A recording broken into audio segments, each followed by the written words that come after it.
ಹೇಳುವಂತ ಮಂತ್ರವನ್ನ ಫಾಲೋ ಮಾಡಿ ನಾಳೆ ಮಾಡ್ತೇನೆ ಹೇಳುವಂತ ವೈರಿಯಿಂದ ದೂರ ಇರಿ. ಎಲ್ರಿಗೂ ಕೂಡ ನಮಸ್ಕಾರ. ನಾನು ನಿಮ್ಮ ರಶ್ಮಿ ಉಳ್ಳಾಲ್ ಮಾತಾಡ್ತಾ ಇರೋದು. ಜನ ಯೋಚನೆ ಮಾಡ್ತಾರೆ, ನಾನು ಒಳ್ಳೆ ಕೆಲಸಕ್ಕೆ ಹೋಗ್ತೀನಿ, ಒಳ್ಳೆ ಕೆಲಸವನ್ನ ಮಾಡ್ತೀನಿ ಆ್ಯಂಡ್ ಬಹಳಷ್ಟು ಪುಣ್ಯ ಜಾಗಕ್ಕೆ ಹೋಗ್ತೀನಿ. ಎಲ್ಲ ಧರ್ಮದವರು ಕೂಡ ಅವರವರ ಒಂದು ರಿಚುವಲ್ ಪ್ಲೇಸ್ ಏನಿದೆ ಅದಕ್ಕೆ ಹೋಗ್ತಾ ಇರ್ತಾರೆ. ಬಟ್ ಸ್ಟಿಲ್ ಸಮ್ಟೈಮ್ಸ್ ಪ್ರಾಬ್ಲಮ್ ಹೇಳುವಂಥದ್ದು ನಮಗೆ ರಿಪೀಟ್ ಆಗಿರುವಂಥ ಪ್ರಾಬ್ಲಮ್ಮೇ ಮತ್ತೆ ಮತ್ತೆ ಬರ್ತಾ ಇರುತ್ತೆ. ಯಾಕಪ್ಪ ನನ್ನ ಬದುಕು ಈ ರೀತಿ, ನನಗೆ ಯಾಕಪ್ಪ ಈ ರೀತಿ ಆಗ್ತಾ ಇದೆ, ಇಷ್ಟೊಂದು ಜಾಗಕ್ಕೆ ಹೋದರೂ ಕೂಡ, ಪುಣ್ಯ ಸ್ಥಳಕ್ಕೆ ಹೋದರೂ ಕೂಡ ನನ್ನ ಲೈಫಲ್ಲಿ ಪ್ರಾಬ್ಲಮ್ ತಪ್ಪಿದ್ದೇ ಅಲ್ಲ ಹೇಳುವಂಥ ಮಾತು. ಇದಕ್ಕೆ ಒಂದು ಕಥೆಯನ್ನು ಹೇಳಲಿಕ್ಕೆ ಇಷ್ಟಪಡ್ತೀನಿ. ಒಂದೂರಲ್ಲಿ ಒಬ್ಬ ಕಳ್ಳ, ಅವನು ಪ್ರೊಫೆಷನಲಿ ರಾಬರ್, ಅಂದರೆ ಕಳ್ಳತನವೇ ಅವನ ಒಂದು ಪ್ರೊಫೆಷನಲ್ ಜಾಬ್ ಅಂತಾನೆ ಹೇಳ್ಬೋದು. ಸೊ ಆ ಕಳ್ಳ ಪ್ರತಿ ಸಲ ಅವನ ಕೆಲಸ ಏನು ಅಂತ ಹೇಳಿದರೆ ಒಂದೊಂದು ಜಾಗವನ್ನು ಟಾರ್ಗೆಟ್ ಮಾಡುವಂಥದ್ದು, ಆ ಜಾಗದಲ್ಲಿ ಹೋಗಿ ಕಳ್ಳತನವನ್ನು ಮಾಡುವಂಥದ್ದು. ಸೊ ಈ ರೀತಿ ಅವನ ಕೆಲಸವನ್ನು ಅವನು ರಿಪೀಟ್ ಮಾಡ್ತಾ ಇದ್ದ. ಒಂದು ದೇವಸ್ಥಾನಕ್ಕೆ ಹೋಗಿ ಅಲ್ಲಿ ಕರ್ಪೂರವನ್ನು ನೀಡಿ ಅಲ್ಲಿ ದೀಪವನ್ನು ಹೊತ್ತಿಸುವಂಥ ಕೆಲಸವನ್ನು ಚಾಚು ತಪ್ಪದೆ ಇವತ್ತು ಕಳ್ಳತನ ಮಾಡಿದಾನೆ ಅಂತ ಹೇಳಿದರೆ ನಾಳೆ ಒಂದು ಪೂಜೆಯನ್ನು ಕೊಟ್ಕೊಂಡು ಅದನ್ನು ಮಾಡ್ತಾನೆ ಇದ್ದಂತೆ ಅವನು. ಸೊ ಇದು ರಿಪೀಟ್ ಆಗ್ತಾ ಇತ್ತು. ಒಂದು ಸಲ ಅವನು ಏನು ಮಾಡ್ತಾನೆ ಅಂತ ಹೇಳಿದರೆ ದೇವರಿಗೆ ಪ್ರಾರ್ಥನೆ ಮಾಡ್ತಾ ಇರ್ತಾನೆ, ದೇವರೇ ನಾನು ಕಳ್ಳತನ ಮಾಡಿದ್ದೀನಿ, ಯಾವುದೇ ಕಾರಣಕ್ಕೂ ಕೂಡ ಪೊಲೀಸರು ನನ್ನನ್ನು ಕಂಡು ಹುಡುಕಬಾರ್ದು, ನಾನು ಏನು ಹಣ ಇದೆ ಅದನ್ನು ಆದಷ್ಟು ಬೇಗ ಬೇರೆಯವರಿಗೆ ಮಾರುವಂಥ ಕೆಲಸ ನನಗೆ ಮಾಡಬೇಕು, ಇದಕ್ಕೆ ನೀವು ಸಹಕಾರವನ್ನು ನೀಡಬೇಕು ಹೇಳುವಂಥ ಪ್ರಾರ್ಥನೆಯನ್ನು ಮಾಡ್ತಾನಂತೆ. ಇದನ್ನು ಅರ್ಚಕರು ಕೇಳ್ತಾರೆ.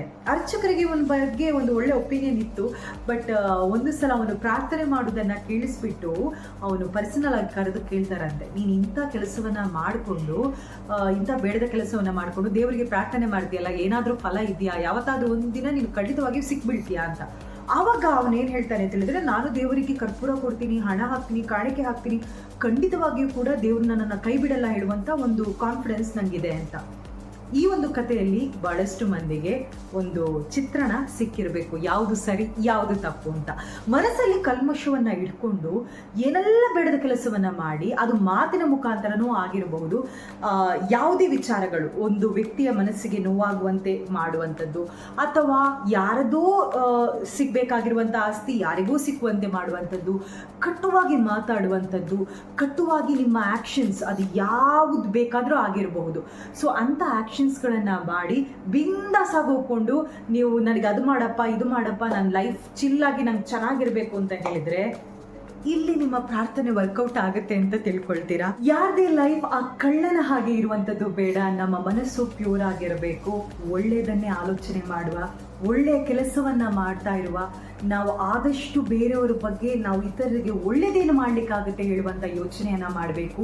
ಉಪಕಾರ ಮಾಡಲಿಕ್ಕೆ ಆಗದಿದ್ದರೂ ಕೂಡ ಉಪದ್ರ ಮಾಡಬಾರ್ದು, ಆ ಒಂದು ಯೋಚನೆ ನಮ್ಮದಾಗಿರಬೇಕು. ಯಾರ ಮನಸ್ಸಿಗೂ ನೋವು ಕೊಡುವಂಥ ಮುಂಚೆ, ಪದ ಬಳಕೆ ಮಾಡುವಂಥ ಮುಂಚೆ 100 ಬಾರಿ ಆಲೋಚನೆ ಮಾಡಿ. ಯಾಕೆ ಅಂತ ಹೇಳಿದರೆ ಒಂದು ದಿನ ನೀವು ಯಾವ ಆನ್ಸರನ್ನು ಇನ್ನೊಂದು ವ್ಯಕ್ತಿಗೆ ಕೊಟ್ಟಿರ್ತೀರಾ ಅದು ನಿಜವಾಗಿಯೂ ಕೂಡ ಹಿಸ್ಟ್ರಿಯ ಥರ ರೆಕಾರ್ಡ್ ಆಗಿರುತ್ತೆ, ಯಾವ ಜಾಗದಲ್ಲ, ಕೆಲವರ ಮನಸ್ಸಲ್ಲಿ. ಸೊ ಇದನ್ನು ಆಲೋಚನೆ ಮಾಡ್ತಾ ಆ ಕಳ್ಳನ ಹಾಗೆ ಬದುಕುವಂಥದ್ದು ಬೇಡ, ಒಳ್ಳೆಯ ವ್ಯಕ್ತಿಯಾಗಿ ಈ ಒಂದು ಸಮಾಜದಲ್ಲಿ ಬದುಕುವಂಥ ಕೆಲಸವನ್ನು ಮಾಡುವ ಮತ್ತೊಂದು ಹೊಸ ವಿಚಾರದ ಜೊತೆಗೆ ನಿಮ್ಮ ರಶ್ಮಿ ಮತ್ತೆ ಬರ್ತೀನಿ. Thank you so much.